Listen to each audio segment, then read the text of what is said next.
নবী বলছেন, আল্লাহ আমার উম্মত যদি জাহান্নামে থাকে আমি কিন্তু জান্নাতে যাব না। আল্লাহ বলছেন, আপনি না গেলে তো জান্নাত উদ্বোধনই হবে না। এবারে মামলা কি দাঁড়ালো?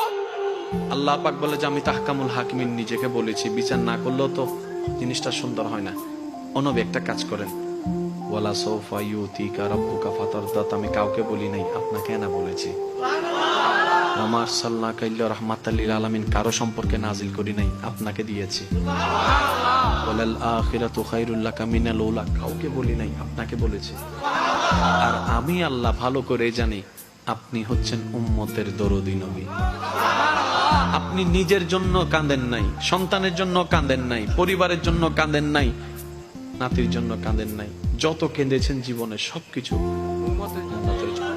এমনকি হাশরের ময়দানে যখন সর্বপ্রথম আমাদের নবীকে আল্লাহর হুকুমে তোলা হবে, আমাদের নবী উঠেই জিব্রাইল আলাইহিস সালামকে প্রথম প্রশ্ন করবে, ও আমার ভাই জিব্রাইল, আমার উম্মত গুলা কোথায়? আইনা উম্মতি, আইনা উম্মতি, আমার উম্মত কোথায়? আমার উম্মত কোথায়? আমার উম্মত কোথায়? আমি উঠার আগেই নাকি আমার উম্মতকে জাহান্নামে দিয়ে দিয়েছো নাকি? আমার উম্মত কোন জাহান্নামে চলে গেছে নাকি? জিব্রাইল বলবে, ইয়া রাসূলুল্লাহ, প্রথমেই আপনাকে তোলা হয়েছে, এখন আর কাউকে তোলা হয় নাই, প্রথমেই আপনি উঠেছেন। আমার নবী বলবে, আমার উম্মত গুলা কোথায়? জিব্রাইল বলবে, ইয়া রাসূলুল্লাহ, এখনো তারা উঠে নাই, উঠবে একটু পরে। নবী তো ওরাই চলে যাবে আল্লাহর রহমতের দরবারের দিকে।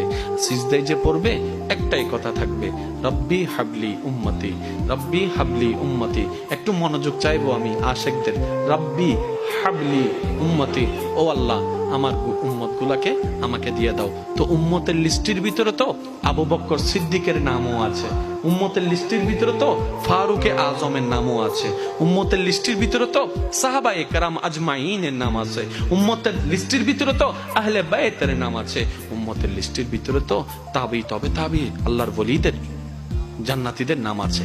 এবার আল্লাহ পাক বলবে, আপনি যে বললেন রব্বি হাবলি উম্মতি, উম্মতকে দেওয়ার জন্য আপনি কে আবু বকরের কথা বলছেন? নবী বলে যে না, আমার আবু বকরকে নিয়ে চিন্তা নাই, আমার ফারুককে নিয়ে চিন্তা নাই, আমার ওসমানকে নিয়ে চিন্তা নাই, আমার আলীকে নিয়ে চিন্তা নাই। ও আল্লাহ, আমার উম্মতের ভিতরে যারা জাহান্নামের অধিবাসী হবে ওই উম্মত গুলাকে আমাকে দিয়ে দাও। আল্লাহ বিচারক হয়ে বিচারক করবেন, জাহান্নামীকে জাহান্নামে দিয়ে দিবেন। আহকামুল হাকিমের দায়িত্ব শেষ।